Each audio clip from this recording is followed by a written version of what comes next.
Everyone, welcome to my channel Learn Spectra. यहाँ मैं आपसे पहले पूछूंगी कि आपने कभी ऐसी प्रॉब्लम फेस करी है कि आपके पास जो डेटा है एक्सेल शीट्स में वो गलत एंटर हो जाता है, या आपसे या किसी और से, जिसकी वजह से आपका बहुत टाइम लगता है उस डेटा को क्लीन करने में। तो उस प्रॉब्लम का सॉल्यूशन हमारे पास एक्सेल में होता है डेटा वैलिडेशन की फॉर्म में। अगर हम एक्सेल का ये ऑप्शन यूज करें डेटा वैलिडेशन, तो हम अपने डेटा के ऊपर चेक्स लगा सकते हैं, इंटीग्रिटी लगा सकते हैं। तो आज उन सब पॉइंट्स को हम यहाँ पे देखेंगे कैसे यूज कर सकते हैं। यह मैंने एक ब्लैंक एक्सेल ली है जिसमें मेरे पास वेंडर्स का डेटा डालना है। Vendor code, date started, location, mobile, PAN and number of stores. First I start with vendor code. Vendor code में मैं जैसे आपको कह रही थी कि आप डेटा हमेशा सिर्फ वैल्यू को इंटीग्रिटी के लिए नहीं यूज करते, हम कई बार स्टैंडर्डाइजेशन के लिए भी यूज करते हैं। तो यहाँ मैं आपको बताऊंगी। जैसे वेंडर कोड में मैं स्टैंडर्डाइजेशन चाहती हूँ कि वेंडर कोड हमेशा अपर केस में टाइप करे यूजर। ओके, तो दैट इज स्टैंडर्डाइजेशन। वैल्यू तो सही है लेकिन लोअर केस और अपर केस भी मेरे लिए मैटर करता है, तो मैं ये यूज कर सकती हूँ। मैं आपको दिखाती हूँ कैसे यूज करते हैं। वेंडर कोड आपका सेल A2 से स्टार्ट होगा। मैंने यहाँ क्लिक किया। नीचे कितना डेटा एंटर होगा मुझे नहीं पता, या तो आप सिलेक्ट कर सकते हैं मैनुअली 100 200, जितनी रोज आपको करनी है। Otherwise you can use control shift down arrow की, उससे ये पूरा कॉलम ले लेगा। Control, I repeat, control shift down arrow की। इसका मतलब इसके बाद जब मैं डेटा वैलिडेशन लगाऊंगी तो यहाँ A2 से लेके इस शीट के एंड तक ये रूल अप्लाई हो जाएगा। Data validation is a rule. मैं आपको लगा के दिखाती हूँ। यहाँ हम जाएंगे, सबसे पहले टैब भी देख लेते हैं रिबन पे। Data tab, data tools. Data tools में यहाँ हमें मिलता है डेटा वैलिडेशन। डेटा वैलिडेशन में मैंने जैसा आपको बताया कि मैं यहाँ पे चाहती हूँ ये अपर केस में रहे, तो ये अगर एनी वैल्यू है तो कोई रूल नहीं लगा। क्या मुझे किसी नंबर के लिए, लिस्ट के लिए, मुझे अभी इनमें से कुछ यूज नहीं करना। जो मुझे अपर केस का रूल लगाना है उसके लिए मैं सेलेक्ट करूंगी कस्टम। फॉर्मूला बेस्ड होगा। फॉर्मूला बेस्ड होगा, मैंने बोला कि जो भी वैल्यू यूजर डाल रहा है वो उस वैल्यू का अपर केस होना चाहिए, तो हमारा चेक काम करेगा। तो यहां मैंने लिखा इक्वल अपर सेल इज, सिर्फ फर्स्ट सेल लिख लेंगे, अपने आप वो आगे ले लेगा। A2, A2, sorry, exact cell address is A2, upper of A2। यहाँ मैं आपको इसका मीनिंग समझाती हूँ। यहाँ मैं चाहती हूँ कि मेरे यूजर जो भी कोई वैल्यू इस सेल में डाले तो वे वो वैल्यू उसके अपर केस के बराबर हो, मतलब लोअर केस में फॉल्स हो जाएगी, या किसी भी मिक्स केस में फॉल्स हो जाएगी। एग्जैक्ट क्या करेगा, कंपेयर करेगा। दे should be equally, they should be equal. तो यहाँ इस तरह से ये फॉर्मूला लगा के हम ये श्योर कर सकते हैं कि इसमें आप कभी भी लोअर वैल्यू टाइप नहीं कर पाओगे। Do okay. यहाँ मैंने डाला, मैंने लोअर केस में वेंडर कोड डाला, एरर। मैंने अपर केस में डाला वेंडर अंडरस्कोर ABC। फिर से मैंने टाइप किया, अब की बार मैंने लोअर केस में कर दिया। ये देखिए, ये मैसेज ऑटोमेटिक मैसेज है जो डेटा वैलिडेशन के साथ मिल रहा है। This value does not match the data validation restrictions defined for this cell. Retry मतलब फिर से वैल्यू डालिए, कैंसिल मतलब इसको क्लियर कर दो, आप कोई वैल्यू नहीं डालनी।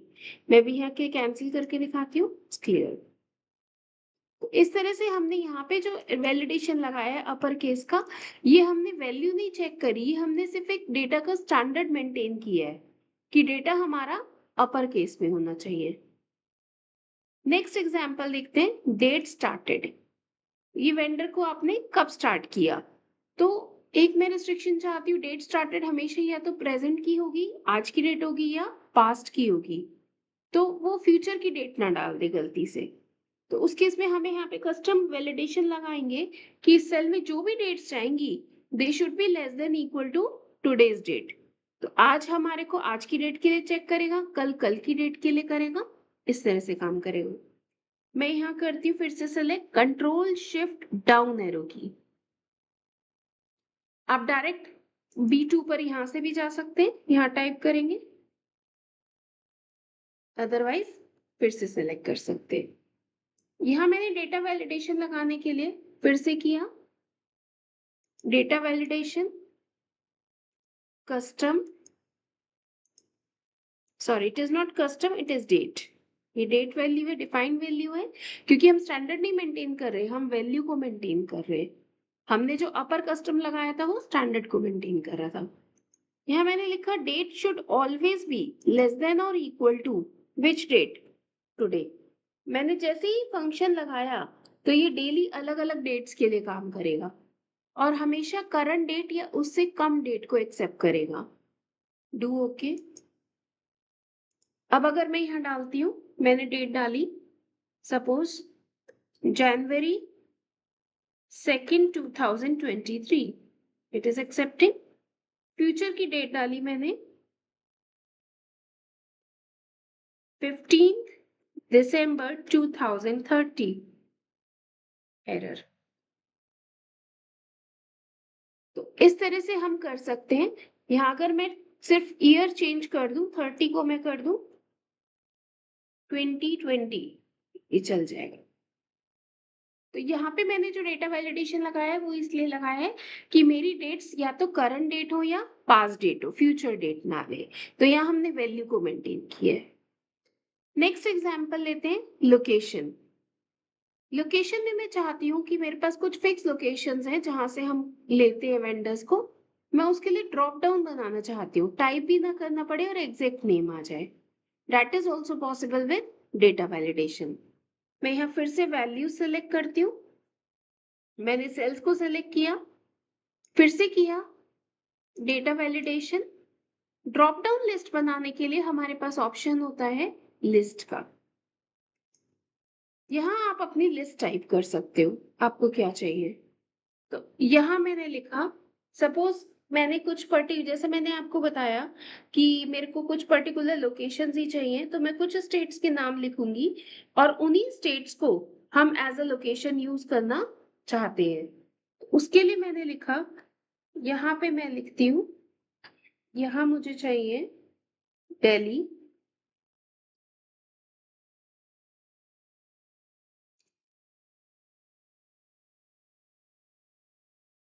कॉमा सेपरेटेड लिख रही हूँ मैं, यही रूल होता है।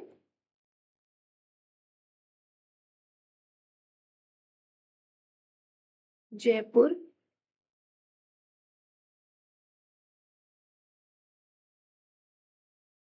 गुजरात,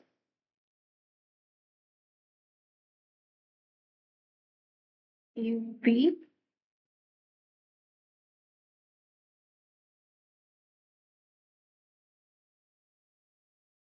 हरियाणा। बस इस तरह से मैंने यहाँ पे ये लिस्ट बना दी। आपको जो भी लिस्ट बनानी है वो कॉमा सेपरेटेड रहेगी। अब देखिए, आप जैसे ही इस पे जाएंगे ये ड्रॉप डाउन आ जाएगी। ये मैंने स्पेलिंग टाइप गलत करी है इसलिए यहाँ पे गलत आ रहा है हरियाणा। ये हम ठीक कर सकते हैं फिर से जाके, यहाँ जाके, और जितनी भी सेटिंग्स हैं सब पे अप्लाई हो जाए। अब आप देखेंगे यहाँ पे सही नहीं। So this is the way to create the drop down. Drop down बनाने से हमने कस्टमाइज लिस्ट बना दी। तो ये डेटा को फिर से वैल्यू के लिए इजी डेटा एंट्री में हेल्प कर रहा है। तो यहाँ हमने डेटा को स्टैंडर्डाइज बनाया, या हमने वैल्यू को चेक किया, या हमने डेटा एंट्री को हेल्प की। Next is mobile. Mobile number में आप लेंथ डाल सकते हो, जैसे मैंने बोला नंबर्स होंगे लेकिन 1 to 10 डिजिट्स होंगे, ना उससे कम होंगे ना ज्यादा होंगे। फिर से मैं सेलेक्ट करती हूँ सेल्स। सेल सेलेक्ट करने के बाद यहाँ पे मैं जाती हूँ, हम इसको टेक्स्ट भी ले सकते हैं मोबाइल को, तो हमने यहाँ पे लिखा डेटा वैलिडेशन, यहाँ मैं टेक्स्ट लेंथ ले ली। मैंने बोला टेक्स्ट लेंथ मिनिमम 1 होगा और मैक्सिमम होगा 10। अब आप 10 डिजिट से कम नहीं डाल सकते मोबाइल में। यहाँ मैं डालती हूँ 5 6 7। Sorry, I do it again.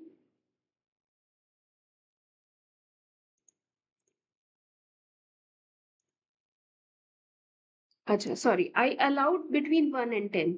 तो मुझे 1 to 10 चाहिए, तो मैंने बोला मिनिमम 10 होगा, 10 से कम ना डाले, और मैक्सिमम भी 10 होगा, तो ये एग्जैक्टली 10 लेगा। अब देखिए, अब अगर मैं कोई भी 10 डिजिट से कम डालूंगी तो ये एक्सेप्ट नहीं करेगा, क्योंकि ये 10 डिजिट से ज्यादा हो गया। एग्जैक्टली 10 डाला, 1 2 3 4 5 6 7 8 9 8। Now it is okay. इस तरह से हम नंबर ऑफ डिजिट्स का एक्सट्रैक्ट, हम नंबर ऑफ टेक्स्ट लेंथ की रिस्ट्रिक्शन लगा सकते हैं। मिनिमम भी 10 हो, ग्रेटर भी, मैक्सिमम भी 10 हो, मतलब एग्जैक्टली 10 डिजिट्स हो, ना उससे ज्यादा लेगा ना उससे कम लेगा। तो ये एक और एग्जांपल है जब हम डेटा एक्यूरेसी के लिए यूज कर रहे हैं। Next is PAN. PAN number के साथ आप चाहते हो ये होगा तो मिक्स्ड अल्फा न्यूमेरिक होगा, लेकिन ये कभी भी रिपीट नहीं हो सकता किसी वेंडर का। आप इसमें यूनिक वैल्यू चाहते हो, तो उसके लिए हम कैसे कर सकते हैं? फिर से मैंने सिलेक्ट किया, यूनिक के लिए हम यहाँ यूज करेंगे काउंट इफ फंक्शन। जब भी हम कोई पेन नंबर डालेंगे वो इस लिस्ट में चेक कर लेगा, अगर कहीं पे भी कोई गलत डला हुआ है, पेन रिपीट हो रहा है, आ रहा है ऑलरेडी, तो वो अलाउ नहीं करेगा। यह मैंने किया डेटा वैलिडेशन कस्टम। मेरा फॉर्मूला क्या है? मैंने बोला मुझे लगाना है काउंट इफ। काउंट इफ मैंने किस लिए लगाया? क्योंकि मैं चाहती हूँ कि जो भी कोई फंक्शन, जो भी आप वैल्यू एंटर करो, उस वैल्यू को पहले लिस्ट में चेक करे, क्या वो वैल्यू ऑलरेडी एग्जिस्ट करती है। अगर एग्जिस्ट करती है तो अलाउ ना करे, अदरवाइज अलाउ करे। तो यहाँ मैंने रेंज दिया, किस रेंज में चेक करे, तो मैंने बोला डॉलर ई। आप कस्टमाइज भी ले सकते हो या पूरा आपके पास नंबर ऑफ रिकॉर्ड्स हो। मैं यहाँ ले लेती हूँ कॉलन ई 2, सॉरी,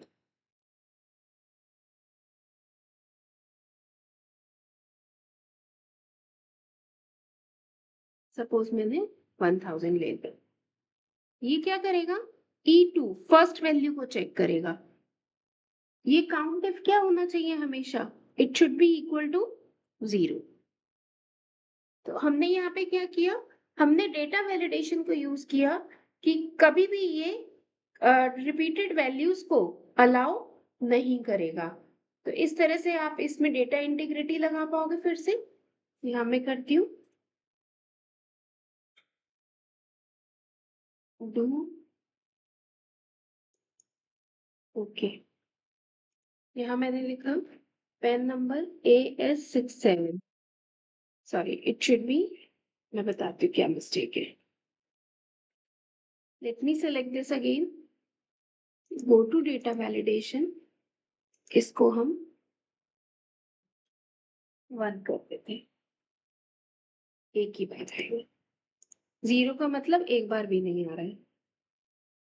यहाँ मैंने टाइप किया AW345, इट्स वर्किंग। अगर मैं फिर से सेम टाइप कर दूं AW345, it is not accepting. अगर मैं चेंज कर दूं, एक्सेप्टिंग। इस तरह से हम डेटा वैलिडेशन काउंटिव के थ्रू लगा सकते हैं कि यहाँ पर अगर कहीं भी सेम वैल्यू एक बार से ज्यादा आ रही है तो अलाउ ना करें। This column is number of stores. अब नंबर ऑफ स्टोर्स में मैं जानती हूँ कि न्यूमेरिक वैल्यू होगी किसके कितने स्टोर्स हैं। तो यहाँ मैं रिस्ट्रिक्शन लगा सकती हूँ कि यहाँ हमेशा नंबर को ले, लेकिन कभी भी टेक्स्ट को ना ले।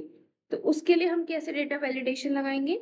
हम फिर से सेल्स को सेलेक्ट करेंगे, हम जाएंगे डेटा वैलिडेशन। डेटा वैलिडेशन पे यहाँ फिर से मैं लगाऊंगी कस्टम। अब यहाँ मेरी रिक्वायरमेंट है कि ये नंबर ऑफ स्टोर्स है, तो ये नंबर ऑफ स्टोर्स क्या करेगा? हमेशा न्यूमेरिक डेटा होगा। इसके लिए चेक लगाना है मुझे, तो मैं यहाँ पे लिखूँगी formula is equal to is number, first cell का एड्रेस दे देंगे F2, आगे ये अपने आप चलेगा। अब देखिए, मैं नंबर ऑफ स्टोर्स लिखा 34, इट इज़ वर्किंग, नहीं चल रहा।